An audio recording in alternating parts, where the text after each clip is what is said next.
선거운동의 현장은 조합장의 직위를 쟁취하기 위해서 벌이는 치열한 선거전으로 전쟁터와 다름이 없습니다.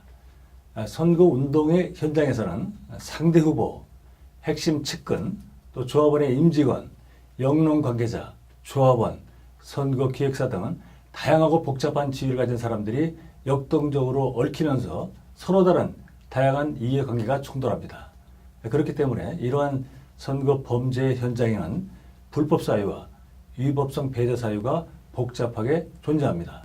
이러한 선거운동의 현장에서 발생하는 선거 범죄에 대하여 위탁선거법 벌칙 구성 요건을 일견하는 것만으로 선거 범죄 성격을 명확하게 규명한다는 것은 결코 쉬운 일이 아닙니다. 선거와 관련한 소송에서 변론에 참여하는 사람들 중에 권력의 쟁취를 위한 선거의 과정과 현장을 이해하고 그들 사이의 이해관계의 충돌과 선거법의 전체적인 맥락을 정확하게 파악을 하고 수많은 선거 관련 판례를 섭렵하고 있는 전문가는 과연 얼마나 될까요? 이런 복잡한 이해관계를 가진 선거운동의 현장을 이해하고 엄청난 분량의 선거법을 이해할 수 있는 선거법 전문가는 하루아침에 양성이 되는 것이 결코 아닙니다. 누구든지 쉽게 선거법을 잘 알고 있다고 자랑을 하면 안 되는 이유가 바로 여기에 있습니다.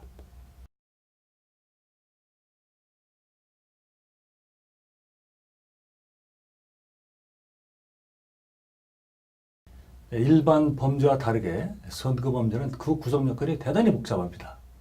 범죄 구성 요건을 보면 선거 범죄는 행위자, 금지 기간, 방법 규제 등 소위 객관적인 요건과 기본적 내심의 의사인 고의에다 초과 주관적 요건인 목적을 요건으로 하고 있습니다.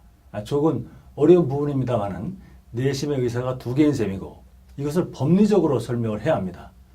주관적 요건으로는 당선, 낙선, 선거운동, 투표, 후보 단일화 등을 들 수가 있습니다.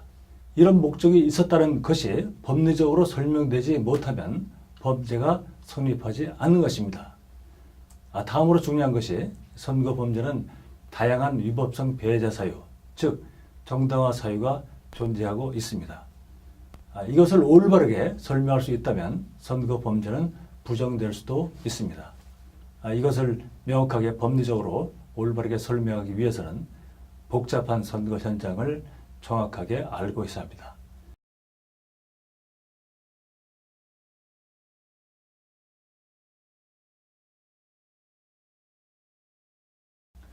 선거 관련 소송은 결과적으로 당선인의 지위와 동시에 후보들의 피선거권 박탈을 걸고 다툼을 벌이는 대단히 중대한 사건입니다. 그렇기 때문에 섣불리 아무에게나 소송을 맡겨서는 안 되는 일입니다. 그것이 바로 선거 범죄에 대한 치밀한 법리와 경륜을 갖춘 전문가가 필요한 이유입니다. 선거 범죄에 대한 법률을 올바르게 구성하기 위해서는 우선 공직선거법과 위탁선거법 전체를 섭렵해야 하고 선거리 단속 기준은 물론 각급 법원과 헌법재판소의 판례를 꿰뚫고 있어야 합니다.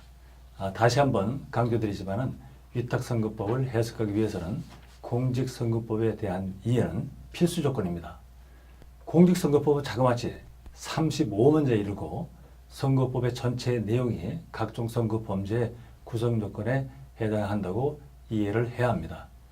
거기에다 선거 범죄에 대한 조사나 수사, 소송 실무를 수행한 경험이 있다면 전문화 수준은 더욱 높아질 것입니다.